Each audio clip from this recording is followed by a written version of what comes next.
Some things Mama never told us, but we have always felt them. If you've ever noticed your body changing, your energy shifting, your emotions feeling heavier or unfamiliar, and no one really explained why, you're not alone. Mama Never Told Me is a gentle, honest podcast for women navigating the physical and emotional changes no one prepared us for.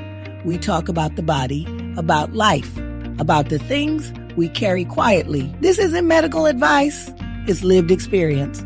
It's a soft place to listen, reflect, and trust yourself again. If you're ready for honest conversations without pressure, fear, or fixing, Mama Never Told Me is here, because some things we were never told, but we're allowed to talk about them now.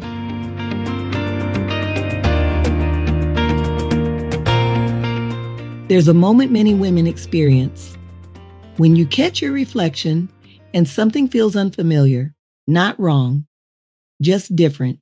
Your body hasn't betrayed you, but it doesn't look or feel the way it used to. And no one really prepared you for the emotions that come with that. For a long time, I thought body changes were supposed to be temporary, something you bounce back from, something you fix, something you get under control. But what no one told me is that bodies change across seasons of life. And sometimes the hardest part isn't the change itself. It's how our relationship with our body shifts alongside it. Weight redistributes, skin softens, muscles respond differently, clothes fit in new ways, and suddenly you're not just noticing your body, you're negotiating with it. There can be grief there, confusion, shame, and so often we carry those feelings silently because we think we're supposed to be grateful or confident or past caring by now. But the truth is, body image doesn't disappear with age. It just changes form, and when your body changes shape, it can stir up old beliefs, old rules, old expectations about worth, beauty, and control. Today isn't about loving your body perfectly. It's not about confidence or positivity. It's about honesty. It's about acknowledging that when your body changes, your relationship with it changes too. And that deserves space.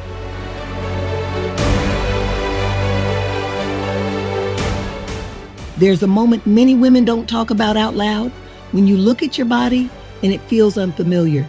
Not wrong, just not who you remember being. And the hardest part isn't the change itself. It's the silence around it, the feeling that you're supposed to adjust quietly and keep going. Let's pause here for a breath.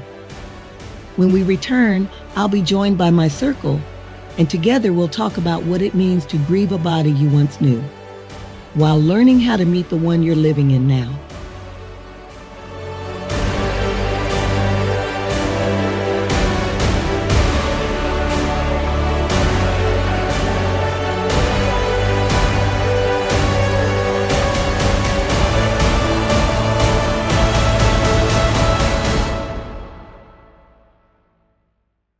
There are seasons when your body isn't asking to be fixed. It's asking to be listened to.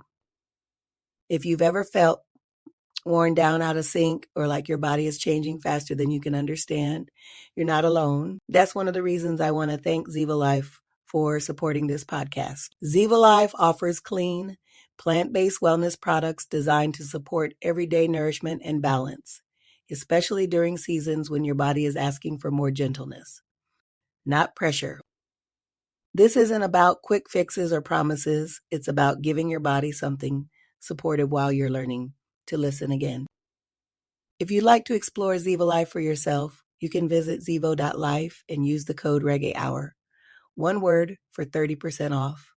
Mama Never Told Me may earn a commission at no additional cost to you. And as always, only take what feels supportive for you. Now, let's continue. Welcome back. Body changes don't just happen on the outside. They touch identity, confidence, the way we move through the world and see ourselves reflected back. In this next part of the conversation, I'm sitting with women who are navigating that quiet in-between space. Not who they were, not fully sure who they're becoming, and learning how to offer themselves compassion instead of criticism. This is about honesty, about permission, and about understanding that recognizing yourself again doesn't have to happen all at once. Let's continue. Welcome back to the show, everyone. Today, we're diving into a topic that feels incredibly tender. Because body changes aren't just physical, they're profoundly emotional. It's something we all experience, yet often don't discuss with the depth it deserves. Melanie, Sandeep, thank you for joining me today.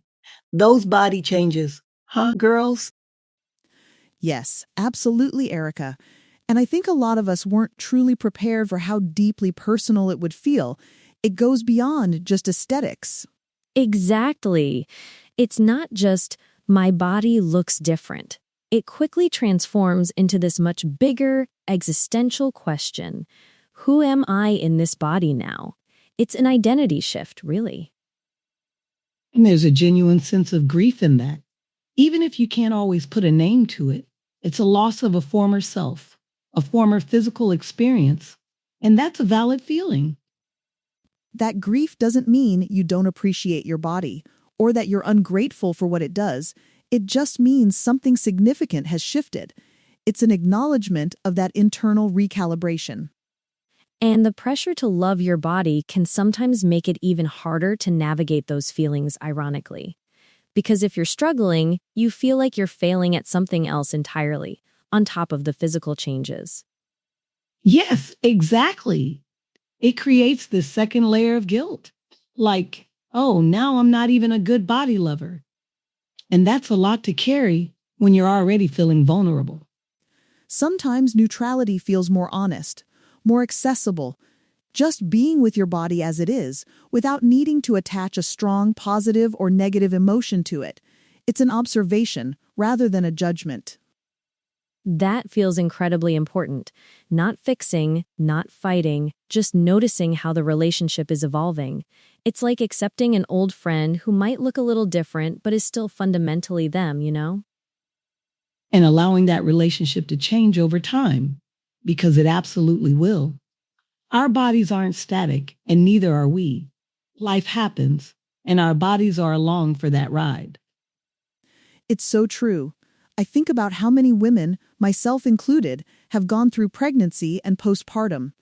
The sheer magnitude of change, not just in size or shape, but in function, in sensation, in how you relate to your own skin. It's a total reintroduction.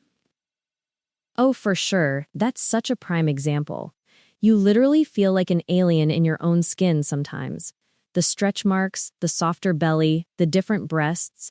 It's a constant visual reminder that something monumental has occurred. And it's not always easy to reconcile with that new image instantly. And then there's the societal expectation to bounce back, like you're supposed to just spring right back to your pre-baby body, as if nothing happened. It's so dismissive of the incredible feat your body just accomplished and the healing it needs. Exactly. That bounce-back narrative completely ignores the emotional and physiological reality. It sets women up for feeling inadequate, like their body isn't good enough if it doesn't conform to an unrealistic timeline. It's a form of body shaming, really, disguised as aspirational. It really is. And it's not just pregnancy, right? Think about aging. Our hair thins, our skin changes, our energy levels shift, our metabolism isn't what it used to be. It's a slow, steady stream of changes that, collectively, can make us feel like we're losing a part of ourselves. Definitely. I remember noticing my first wrinkle and just being like, whoa, okay, this is happening. And it's not just the surface stuff. It's the knees creaking, the back twinging. You start to realize your body has limits you never considered before. That can be a real moment of reckoning. And that reckoning can bring up a lot of fear. Fear of losing vitality, fear of becoming invisible, fear of not being desired. These are deep, primal fears that are deeply intertwined with how we perceive our physical selves. That's so true, Melanie. It's not just about the wrinkle itself, it's what the wrinkle represents. The passage of time, mortality, a shift in how the world might perceive you. It's a lot to unpack. And I think that's where the grief comes in so strongly. It's grieving the youth, the boundless energy, the body that just worked without much thought. It's like saying goodbye to an old familiar friend. Precisely. And it's important to give ourselves permission to feel that grief. It doesn't mean we're ungrateful for our current body or that we're somehow rejecting the natural process of life. It's simply acknowledging a profound emotional experience. So, if we acknowledge this grief, these identity shifts, and the pressure, what do we do with it?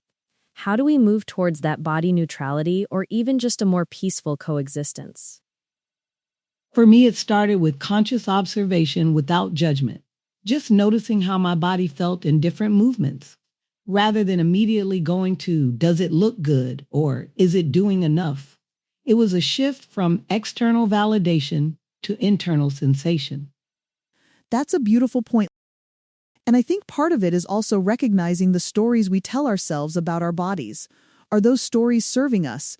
Are they even true? Often we internalize narratives from media, from family, from society that don't actually reflect our personal experience or worth. Oh, that's powerful. The narrative.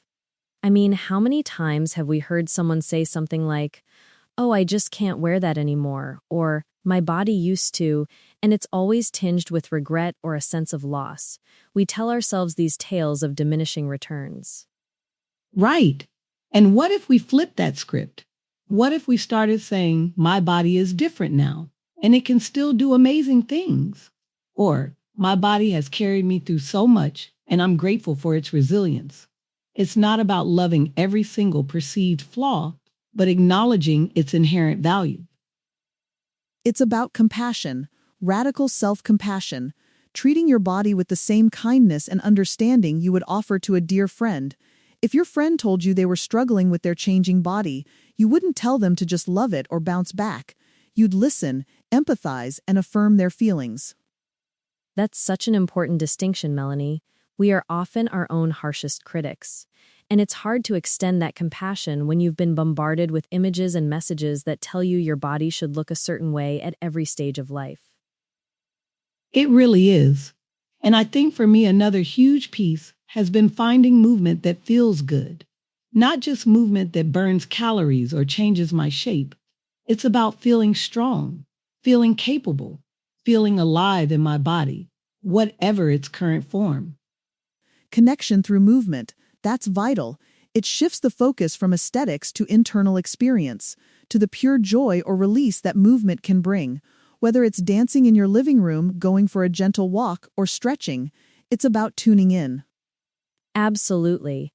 I think about how much our bodies endure. Illness, stress, emotional upheaval, physical challenges. They are truly incredible vessels that carry us through life.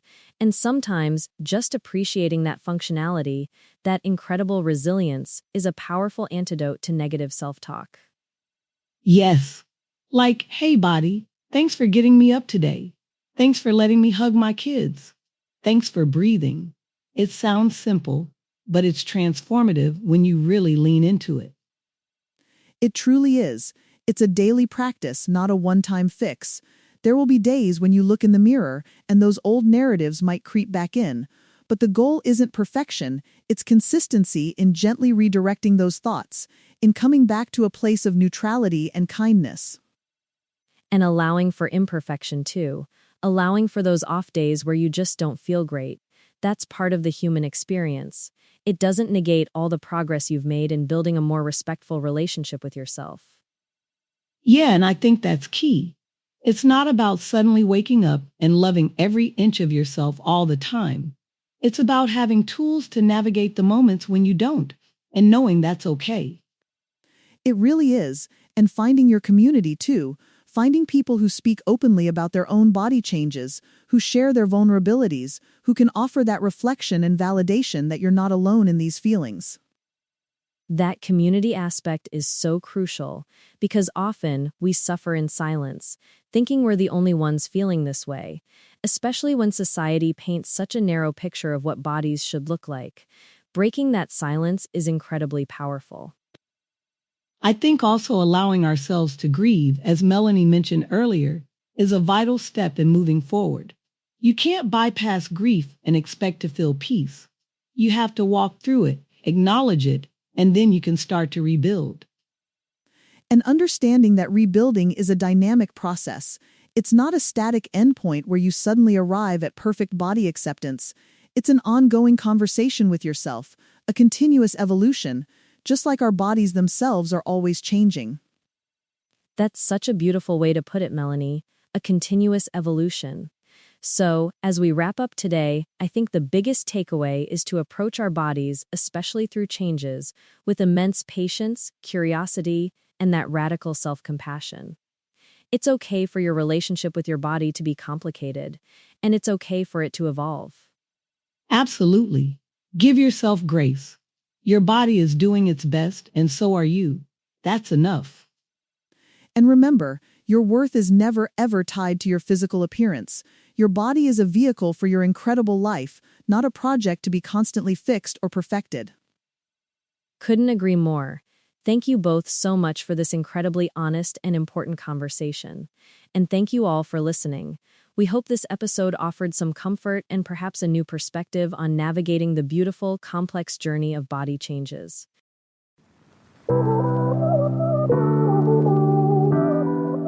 If your body has changed in ways you didn't expect and you're still figuring out how to feel about that, you're not behind.